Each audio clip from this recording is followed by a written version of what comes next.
was a baking hot summer on the island of Sodor. The sun was shining brightly. James and Toby were taking children to the seaside. It was a wonderful job. All the engines liked seeing the children's happy faces, and they loved hearing them cheer when they saw the sea. Thomas wished he was taking children to the seaside, but Thomas was taking a big tank of raspberry syrup to the ice cream factory.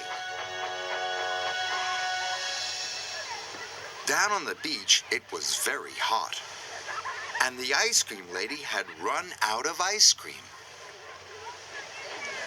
So when Thomas arrived at the ice cream factory, the factory manager was waiting for him. "We have to make lots more ice cream," he cried. "You must go and get the cream, the chocolate, and the strawberries." Thomas was disappointed. He had lots to collect, and he wanted to take children to the seaside. "If we get everything in time," said Thomas's driver, "then we can still take some children." So Thomas rushed to the dairy. He collected the cream, and he puffed away quickly. Next, Thomas had to collect some strawberries, so he raced through the countryside to Farmer McColl's. Then Thomas had to stop for James. "Out of the way," snorted James. "Passenger train coming through." James's carriages were full of laughing children. They were going to the seaside. "Why does James get to take the children?" moaned Thomas. At last, the crossing was clear and Thomas puffed away.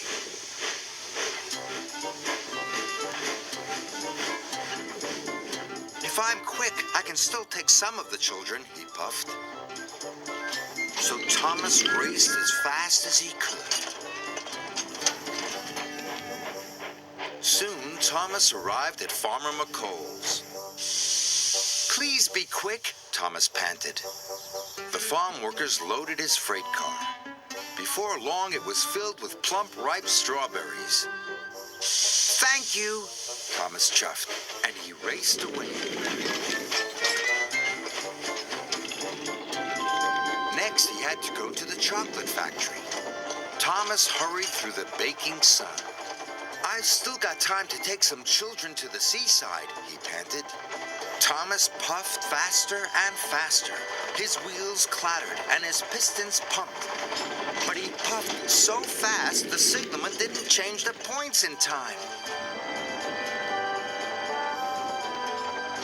Thomas raced down the wrong track. "Bother," cried Thomas. Thomas had to reverse slowly and carefully back to the points. Then he had to wait while Toby went past. Toby was taking more children to the seaside. They were having a wonderful time. "Everyone gets to take the children except me," moaned Thomas. At last, the signalman changed the points. Thomas reversed back onto the track. And soon he was on his way once again.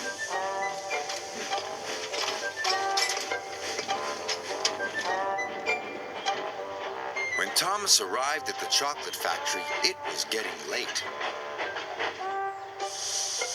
"Hurry up," cried Thomas. "If I'm quick, I might still get to take some children." The workmen loaded Thomas's freight car as fast as they could. It was soon filled with heaps of chocolatey cocoa powder. Thomas was ready to go. But the shunters hadn't released the brakes on the freight cars. Thomas pulled as hard as he could, but the freight cars wouldn't move. "I have to hurry," puffed Thomas. He heaved, he huffed, and he puffed, and he heaved so hard. The coupling broke. Thomas shot forward. Cocoa powder flew everywhere. "Now I'll never get to take the children," puffed Thomas. After a long time, Thomas's freight cars were ready. The yard manager had released the brakes, and Thomas chuffed carefully out of the yard.